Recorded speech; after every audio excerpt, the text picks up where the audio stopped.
Arkadaşlar yine Didim Efeler Mahallesi'ndeyiz. Size bu villayı tanıtmaya çalışacağız. Fiyatını hemen söyleyeceğim. Biraz da drone görüntülerine bakalım. Evet, şu anda tepeden, havadan biraz da drone görüntülerine bakıyorsunuz. Size zahmet, iyilik iyiliktir. İyilik yap, suya at. Mahluk bilmese halik bilir. Sermayesiz bir iyilik yapma anlamında kanalımıza da abone olursanız çok makbule geçer. Fiyatını hemen 2-3 defa tekrarlayarak söyleyeceğim. Başka bir ev var karşıda. Onun da fiyatını söyleyeceğim ki buna biraz ne olsun? Hani bir kıyaslama olsun arkadaşlar. Evimizin bu tarafı güney cephe. Şimdi fiyatı söylemeden önce şu eve yüzümüzü çevirelim. Arkadaşlar bakın, bunun gibi onlarca, belki de yüzlerce ev var. Bakın, bu ev bizim, levhamız bu. Bu evin fiyatı 7.900.000 TL. Yabancıdır sahibi. Dövizden kaynaklı 7,5'tü. Döviz biraz çıktı. Şu anda 7.900.000 TL. Site içi güzel mi güzel bir havuzu var. Bu evden onlarcası var dedik.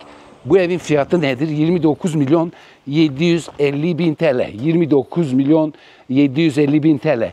Onu söyledim. Bir de hani bilginiz olsun. Fiyatlar değişkendir. Yani ben de bazen yurt dışına gidince bizim insanlarımız gerçekten iyidir. Yani çatal, kaşık, bıçağı biz Avrupalara öğretmişiz diyoruz ya. İşte medeniyeti, oturma, kalkmayı, bir şeyleri. Onlar teknolojide bir şey yapmışlar.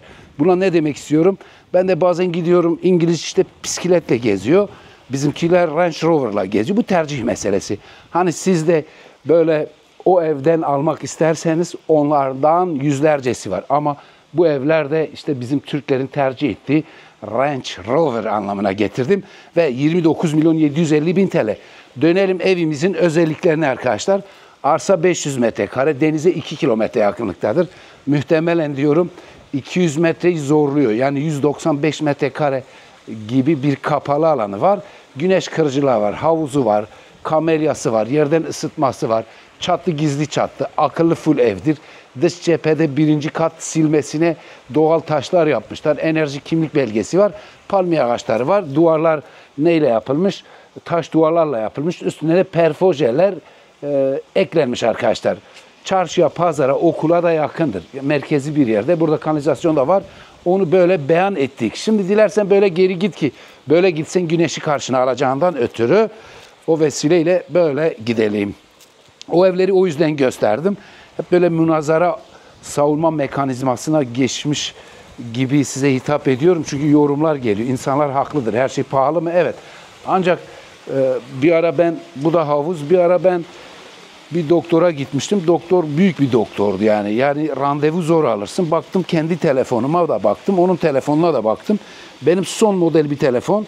12 eski, kaç dönem öncesi. Bu tercih meselesi sevgili arkadaşlar. İşte bu evde böyle. Yani böyle mafyavari olmayan mütevazi evler de var. Bunu arz etmeye çalıştım. Zemin katta bir oda var. Salon var, mutfak var. Yukarıda bir daha 3 oda var. Güzel yapılmış bir villadır arkadaşlar. Havuzumuz bu. Havuzun diğer tarafında sık bir alan var. Çocuklar için düşünülmüş. Havuzumuz bu. Burada sonsuzluk havuzu var. Burada bir şenlik olsun diye bu bitkiler ekilmiş. Burası da kamelya alanı. Barbeküda hemen yanı başında. Ev büyük olduğu için ben böyle sizi uğraştırmadan çabuk yapmaya çalışacağım. Burası da barbekü alanı. Burası da peyzaj alanı. Şimdi ne yaptık? Motor nerede? Alıcı arkadaşlar incelerler ki dikkat ederler. Ben de sunmam lazım. Neden hemen çabuk içeri gir diyenler olacak. Orası da o kulübe motor dairesidir arkadaşlar. Bazı motorlar hani yerin altında ya. Bizimkiler yeni moda olmuş. Artık herkes dışarıya motor dairesini yapıyor. Şimdi bu alan salon arkadaşlar. Bu alan salon ile mutfak. Bu alana çıkıyor, bahçeye çıkıyor. Ondan sonra bu alan odadır. Burada da bir labirent var. Buradan da koridordan ya da mutfaktan bu alana çıkılıyor. Birazdan koridor geniş, güzeldir. Taş duvarlar güzel olmuş. Bu tarafta da evi süsleme anlamında güzel dekorlar yapılmış. Kamerası var, alarm var. 29.750.000 TL fiyatı. Eğer 2 dakika geç söylediysem de bağışlayın beni. Otomatik sulama sistemi var. Bu taş işçiliği güzel olmuş. Binayı gösteriyor. Dış cephede zaman uyarlı lambalar var. Biliyorsunuz ev akıllı. Akşam geç vakit karanlık olunca lambalar o karanlıkta yanıyor arkadaşlar. Zaman uyarlı dememde kasıt bu. Bu da Didim'de asla bir su sorunu yok ama bir şey yine koymuşlar. Ne koymuşlar? Su deposu, otomatik sulama sistemi vesaire oluyor ya, çabuk hızlı olsun diye. O anlamda oraya da bir depo takviye etmişler arkadaşlar. Burası da böyle 500 metrekare arsa içinde. Evimizin içinde ufak tefek prizler, bazı boya rötuşları eksiktir. Birileri hani iyi bakan zaten hayırlı olsun der. İyi bakmayan da o bu buraya priz takmamış. Yani çünkü bakış açısına göre nerede ne bulayım der ya. O yüzden o eksikler takılacak arkadaşlar. Ve merhaba ev dedik. Yerden ısıtma var dedik. Koridor geniş, güzeldir. Nasip kısmet. Evet. Nasip kısmet. Ve arkadaşlar burası da bir vestiyer. Koridorun genişliğini gördünüz. Vestiyerimiz burası. Evin beyni burası. Aydınlatmalar. Bu bir cam çıkıyor. Diğer taraftaki daha büyük. Burası da bir botanik bahçeyi andıran bir insan eve girince bir değişik bir atmosfer, değişik bir güzeli karşılıyor. Burası da böyle. Yerdeki döşemeler granittir. Traverten mermer renginde arkadaşlar. Bunları da söyledik. Şimdi kapılara bir bakalım. Bakın kapılar yüksek. Yani bazı kapılar hani bu pervazları az olur ya da pervaz burada biter ya, onlar daha uygun. Geçen bir videoda daha söylemiştim. Bunların tanesi herhalde 15.000 TL. Ve salon ile mutfağımız bu alanda. Merkezi klima sistemi var. Onları da söyledik. Havuzun sesine şu anda şey yapıyorum, tanık oluyorum. Ses oradan buraya geliyor. Bu da salonumuz arkadaşlar. Salon da bu. Güney cepheli, güneş gören bir ev. Zaten hani Ege'nin her tarafı güzel ama Didim bence başka güzel. Salonu gösterme çabasındayız. Sonra odayı göstereceğiz. Sonra işte kaç göz varsa artık nasip kısmet. Bakalım size nasip olacak mı bilemeyiz.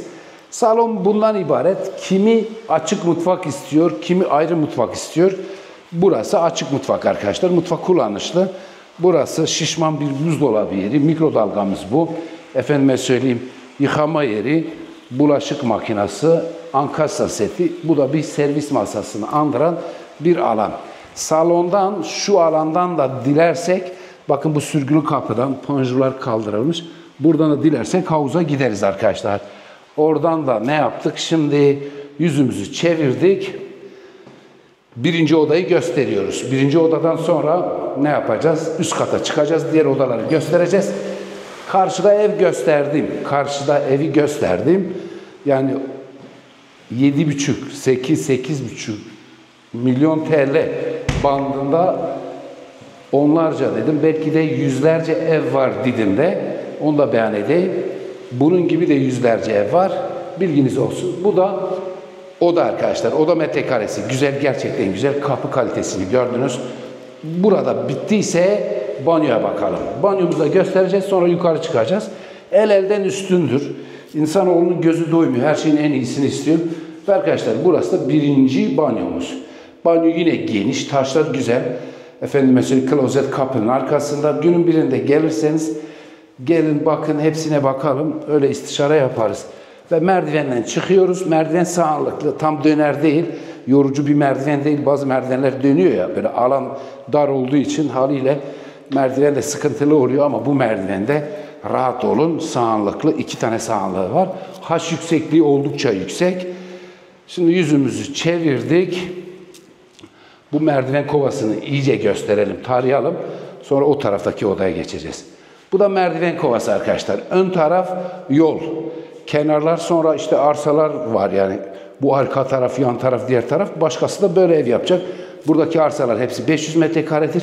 Fıstık yeşili boya çalışılmış. Ve yerden ısıtmanın kablo başları. Geldik ikinci oda. İkinci oda tamamen güneye hakim. Geniş bir oda, havuza hakim. Efendime söyleyeyim. Güzel mi? Güzel. Bazı ufak mesela oraya priz takılmamış, takılacak.